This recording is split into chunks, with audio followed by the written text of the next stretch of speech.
A block of Northeast Portland has, for years, been a microcosm for all the issues Portland and other cities face: homelessness, drug use, sex trafficking, and rampant crime from homicides to property crimes.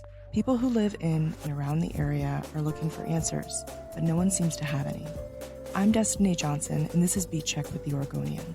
This week, I talked to Savannah Eadens, a breaking news reporter with the Oregonian and Oregon Live, who spent months reporting on the intricacies of Portland's deadliest block. Here's our conversation. Hi, Savannah. Thanks so much for being here and chatting with me today. I'm excited to talk about your article. Thank you so much for having me, Destiny. So you spent months in Northeast Portland on this one block. Can you take us back to the beginning? When did you first realize you wanted to look into this specific area? Can you talk about the hotel that's sort of geographically central to this area that you talk a lot about in your article, the Madison Suites Motel? Can you explain it to listeners? What's it look like? What's the area look like? Who are the players in this story? Absolutely.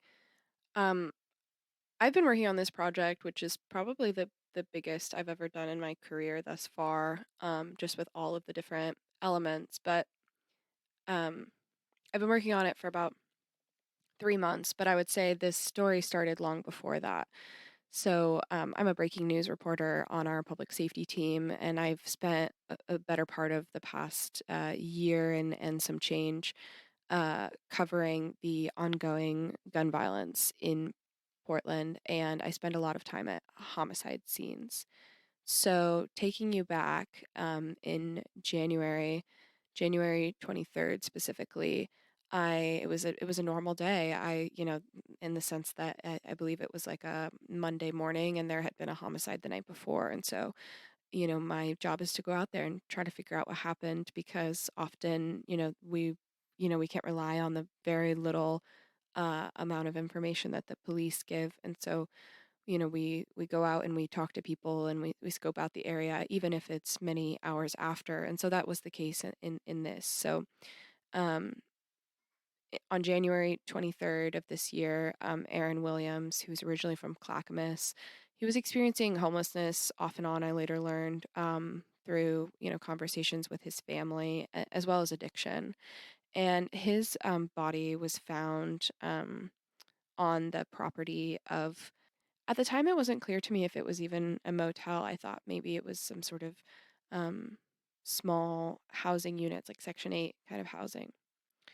And it was very dilapidated, like kind of greenish, peeling paint, boarded up windows. There were signs about security cameras and signs about, warning against like prostitution and stuff like that. And there was these there were these big like shipping cargo containers in the middle of the property. It was just a very confusing area, and it felt sketchy like from the start, but I sort of naively was just like, "Oh, I'm going to figure it out." So I'm knocking on doors, and a lot of people weren't too happy about that. But that morning I learned, that Aaron Williams had been shot on the property the night before. Um, there were bullet holes in those shipping containers marked with evidence markers, and they're still there to this day, A, B, and C. And I spoke to people who lived in a camp on the block, and I heard whisperings of rumors and about what might have happened. And I thought, this place is weird, but and then I did a profile on Aaron Williams, and I learned a little bit more about his life. And then in March, again, another typical day on the breaking news desk, but we see that there was a homicide once again, and then I see, 8200 block of Northeast Milton, and I was like, no way, again. And it actually goes back to August as well because two men and like four others were wounded, but two men were shot to death, David and Odin Turner, and on August 10th of last year, and inside of a trailer at the corner of Northeast 82nd and Milton. And so by the end of March, we saw the trend. So four different people have been killed in basically a hundred yards, like the size of a football field. Um, so it and I had started to receive emails from some neighbors who lived in that area, raising concerns about the Madison Suites and about all of the crime and the gun violence in their neighborhood. And so just kind of started piecing it together. And it was complex from the start. There's so many different characters and so many different fingers pointing blame about something that's really like incredibly systemic in terms of organized crime. It's I write in the story that the 8200 block of Northeast Milton is a microcosm, a sort of an intensified version. Take every issue that Portland is facing from a public safety, criminal, or livability lens, and you will find all of it on this block. And you sort of, speaking of all the characters that are within this story, you have the people who live in the encampment, the people who live in the Mhm. motel. You've got neighbors who live in that Yep. neighborhood, and then you've got these people who are affiliated with a nearby Hmm. church. And in your story, you sort of explain that some of the people, including the motel owner himself, suggest that a cure to some of the ails of this area might be to rip down the Hmm. motel. This is such a complicated and Hmm. layered issue with a lot of, as you said, societal and systemic, you know, causes to these problems. Do you think ripping down something like a problematic motel or a nuisance property would solve all of these problems truly? I mean, it's a very nuanced issue, so I'm going to give a nuanced answer. It's never that easy. I don't. The short answer is I don't know. Nuisance, chronic nuisance properties have been an issue for a long time in every city. There's always places that sort of become magnets for whatever reason. Uh, an opportunistic area for crime. When I listened in on a neighborhood Zoom meeting back in April when I was first reporting this story in early April. All of the several of the neighbors in the area were on a call and trying to figure out how to solve this problem and what role that they could play in that, how to get the city's attention, how to make their neighborhood better, safer. And the opinions that day, fascinatingly, ranged from let's help this minority owned business. Madison Suites is owned by a family, the Patel family, who are Indian immigrants. And so it ranged from let's help them get the resources that they need to better their business to one neighbor said, I wish it would burn down. The last time I spoke to Mike Patel, the owner who manages the property most of the time, he expressed a desire for the city or a private developer to, quote, tear it down to ground zero. So even the owner is over it. What's much less clear is sort of these nameless, faceless sources of the drug scourge in the neighborhood. So there are a lot of people who stick around because they are addicted. And they tell me, they as in the people who live in the camp or come to the camp to do drugs, tell me that it's a place where what they need is easily accessible, and there is a demand and there's a supply, and unfortunately, it'd probably take many many more months of investigating to figure out exactly who that is or what characters are you know feeding the truly the drug epidemic on that block, as well as the human trafficking. We know that there are several open investigations into sex trafficking at the motel. A sergeant in the human trafficking unit at the Portland Police Bureau said that in many of their investigations, in one way or another, the road leads them to Madison Suites. But unfortunately, the police bureau wouldn't divulge any information about drug or homicide investigations. So There's a lot that we still don't know, but it's unclear. If you tear down or if you close the motel and you have a vacant property in an area that's already been known for many, many years as sort of high crime, high vice, as one of my sources called it, that doesn't seem like it would help the problem. And if it, yeah, it's so many people feel like Madison Suites is the magnet, but it's really the entire block of that area. I'm not sure the solution is so simple. And I think you did a really good job of conveying that in your Thank writing, you. right? There are so many different actors here, there are so many different issues here, and you did a great job pulling back the curtain so people who maybe look at this area and think, why do people stay here? Can sort of understand that there are a lot of intricacies that go into what is happening on this block, and crime is just one of them. The homicides that we see the headlines on is just one of them. And sort of in that vein, why do you think this area has been known, I should say, for a long time to many people as this sort of crime ridden area? And why do you think that we haven't heard a lot about it? I say we as people who read the news frequently.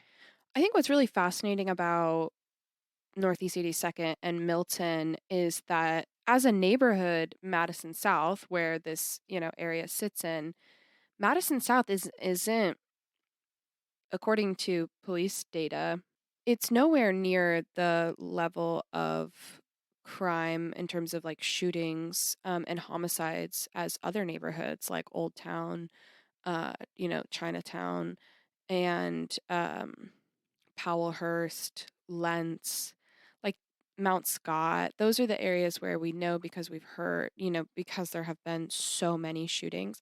Madison South as a neighborhood isn't really experiencing that issue.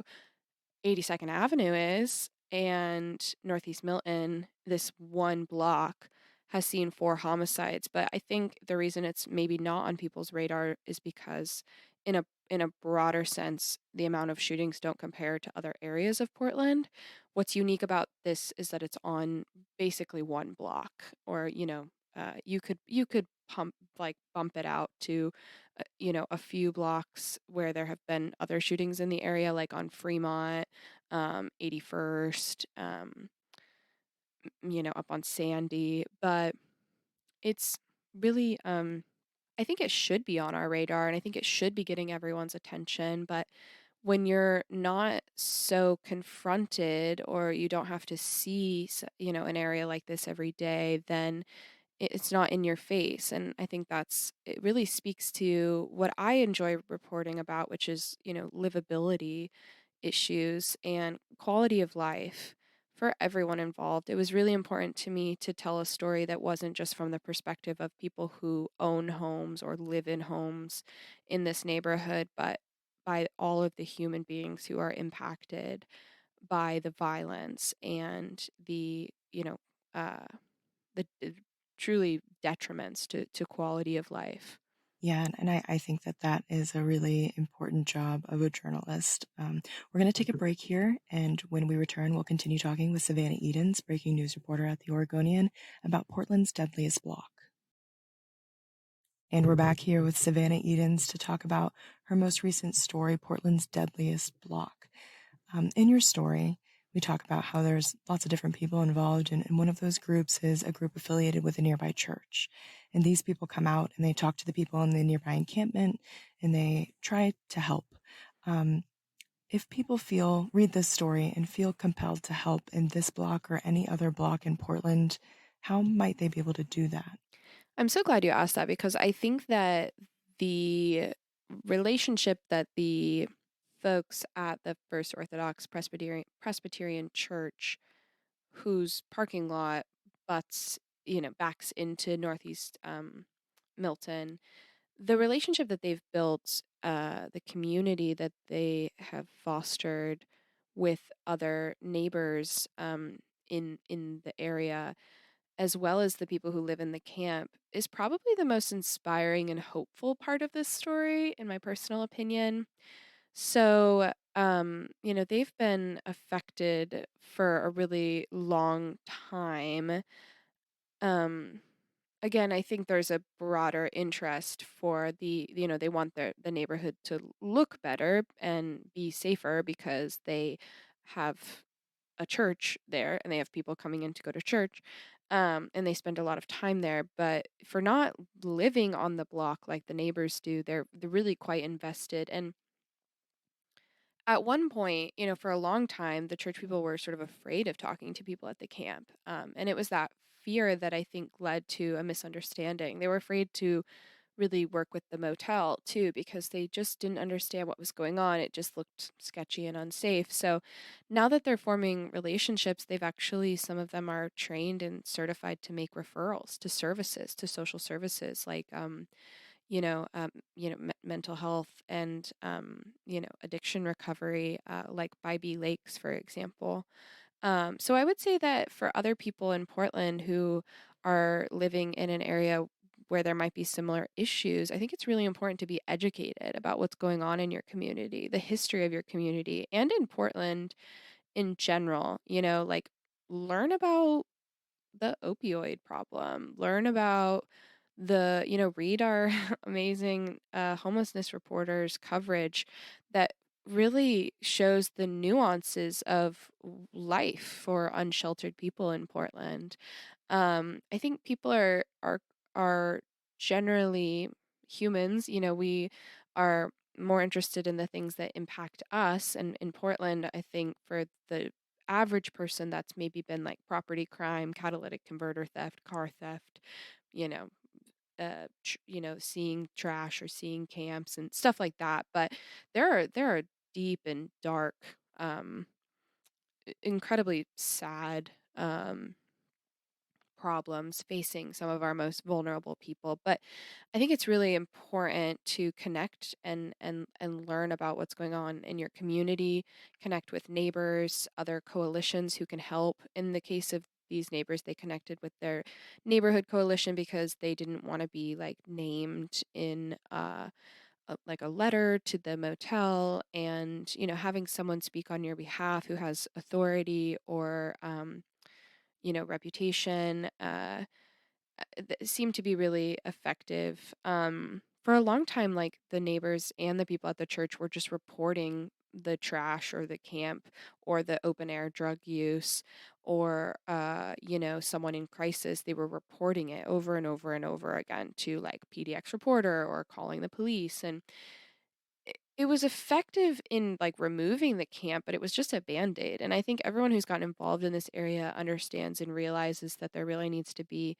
a systemic change because as long as there is, like what many people have told me, so many connections to the things that people who are addicted need, um, or people who are involved in organized crime or people who are being victimized into like sex trafficking, for example, as long as that demand and the supply is there, like there's nothing stopping that cycle. I think what I've gleaned from it is an incredible amount of empathy from everyone involved. I would add it's important maybe to educate yourself on needle exchange or trauma informed approaches or being equipped with Narcan. Then just being aware of, what housing services are available. What are the alternatives to police as well, I think. And I think a lot of people in Portland feel that approach. But for a lot of us who don't come maybe from a background of socioeconomic disadvantage or have a personal experience with addiction, for example, it can be really easy to maybe roll your eyes or just misunderstand or be afraid of a place like this. And don't get me wrong, it's absolutely not safe in the 8200 block of Northeast Milton. I've spent enough time there that I have authority to say, like, it wasn't always safe, really, for me to be there.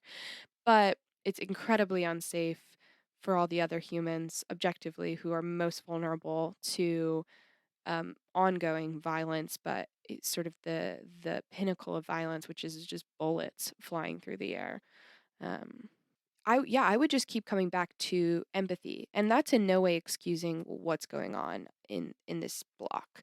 It's incredibly complex, and people are dying.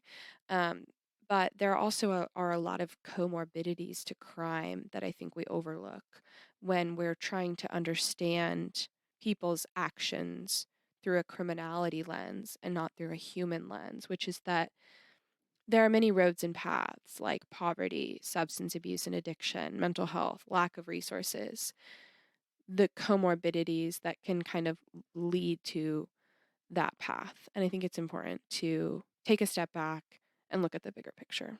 And I think what these volunteers from the nearby church offer to this story is understanding that empathy leads you to seeing what you may have previously saw as just a Mm-hmm. problem as People. people, Mm-hmm. right? These people who make up this very complicated and intricate issue that our society is facing. You have mentioned that this block is sort of a microcosm for the city overall, because so many of these things are happening. And it was really nice to read as I was reading around the issues that this block faces, to see that these people had made this effort to see the people who live there, like your reporting was trying to do, and I think accomplished in a really great way. Yeah, I mean, I tried my best. It can be really fraught and difficult, for similar reasons that people who are unsheltered maybe don't want to talk to police. They also don't really want to talk to journalists. And we don't want to exploit their trauma or their stories either.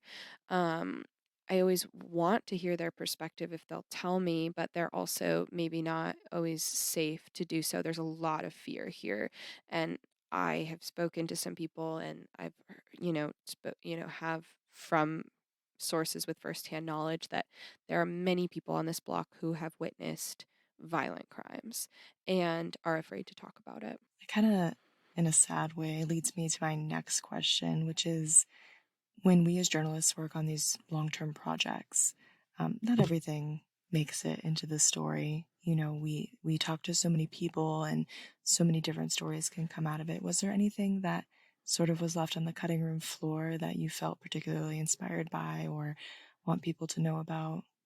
Well, it isn't really entirely on the cutting room floor as much as it's sort of been a last minute addition to the story, which is that in response to my inquiries posed directly to the head of the city, the mayor of Portland, Ted Wheeler, and his right hand man, Sam Adams, an advisor to the mayor, who was a former Portland mayor, they are personally getting involved as of last week, as of a few days before the project published over the weekend. And I think that's really interesting for a number of reasons. One of the paths that this project led me down was trying to understand the city's chronic nuisance property ordinance, because it was mentioned by neighbors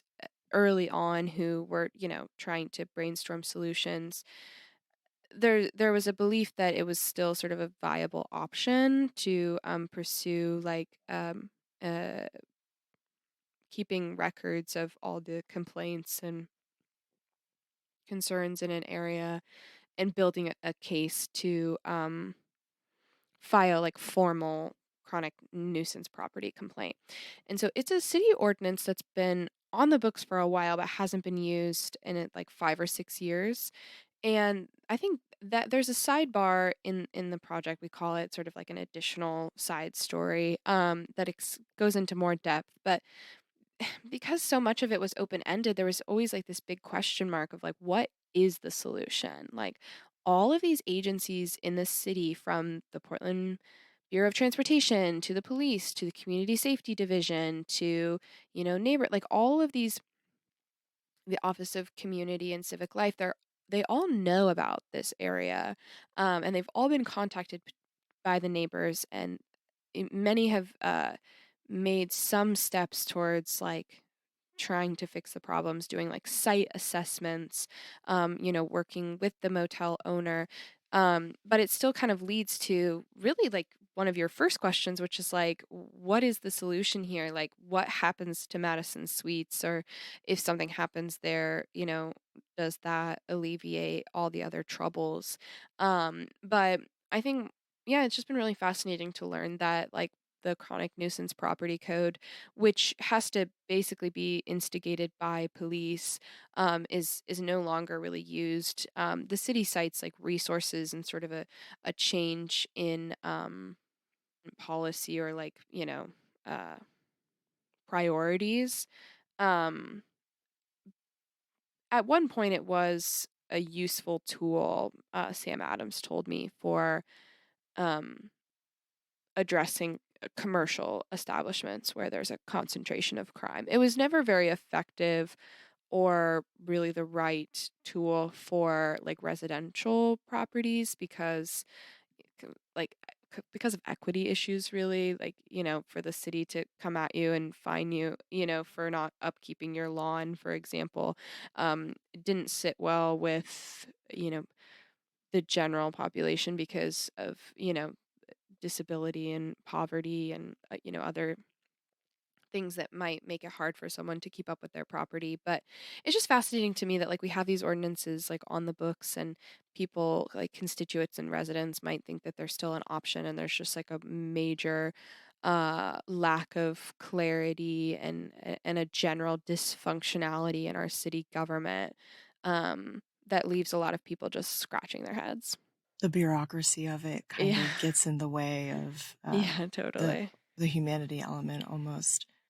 In hearing now that the mayor and Sam Adams are both personally vested in visiting this area and taking a deeper look at it, sort of demonstrates the power of journalism, right? We have this power to uncover things in the place where we live and help people who live in the area. But um, it's kind of a double-edged sword, right?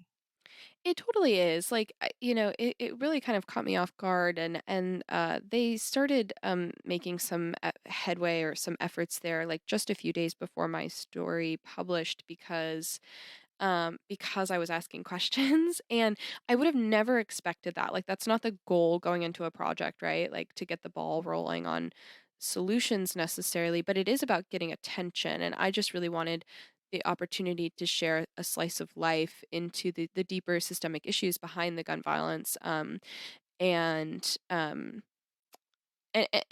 uncovered so much in the process. But yeah, I never expected that. Bringing attention to it might, kind of nudge the, leader of Portland to get involved, especially because this has been going on for so long. And I'm told that it was on Wheeler's radar, but he is this week, I guess, formally announcing an emergency order called Safer Summer PDX. And he said that this story is a perfect example of, what he wants to do with that emergency order, which we're yet to see exactly what that looks like. I guess we'll maybe find out this week in terms of, funding and strategy and resources. But maybe the 8200 block of Northeast Milton will be a part of, I guess, that pilot project. I know Sam Adams has been out to Madison Suites, the motel, and walked through the property with Mike Patel, the owner, and apparently they're willing to work together to address solutions. Sam Adams, the last thing he said to me was, there's lots of work to do. So it'll be really interesting to see how it evolves, and I'm eager to follow up um, with what's going on in this community. And that's the hope, right? That we see some sort of solution and not because you wrote this story, but because four people have been killed in this block in 8 months. And there are people that are Yeah, facing real serious issues right now, and they deserve, quality of life, like you were saying. And yeah, um, yeah, I think it's great that you recognize that this story could affect change, but it wasn't why you set out to write it. You set out to write it because it was important to do. totally, totally. And you're a breaking news reporter for the Oregonian and Oregon Live, so you work on lots of different types of things in the public safety realm. Is there anything else that you're working on right now that you might want to give the podcast listeners a little sneak peek of? Yeah, of course. I hope I'm not getting too ahead of myself, since I haven't really started on this yet. But Um, just like I, we identified a trend of this block and this motel and the homicides in the area. Another major and unfortunate trend is the amount of people experiencing homelessness who have been um, victims of shooting homicides. And I am hoping to spend some time diving into the, systemic problems behind that with our homelessness reporter, Nicole Hayden. And yeah, the sneak peek would be that, it has a lot to do with some of the similar things that are going on Northeast Milton. Addiction, drug trafficking, and, homelessness and poverty. And it's also pretty complicated, but when you throw guns in the mix, there's, always that heightened risk of violence. And at least 6 of the nearly 50 victims of homicide so far this year have been experiencing homelessness that we know of for sure. Um, and so I think that'll be a very important way to shed light on that issue. For sure. And it feels weird to say I look forward to seeing that because it's a very serious issue. But I look forward to your reporting on it and reading about these issues that are facing our city where we live and work. And, this is all very, very important. So Thank you. I Thank you. can't wait to read it. And I really appreciate you taking time to chat with me about your latest story and the sidebar that came with it. And you'll be able to find those 2 links in the show notes below. But thank you so much, Savannah, for joining me and chatting about the hard work that you've been doing. Thank you so much, Destiny. Yeah, I'm really eager to hear some feedback from the community on all aspects of this project, and just really appreciate the opportunity. Thanks so much. Thanks so much for listening to Beat Check with the Oregonian. If you liked the show, please give us a 5-star rating and review. It helps other people find our content. The story Savannah wrote and the sidebar can be found in the show notes, and it's definitely worth your time. If you're not a subscriber, you can support our local journalism and read stories like Savannah's for just $10 a month. You can do that by going to OregonLive.com/pod support. Until next time.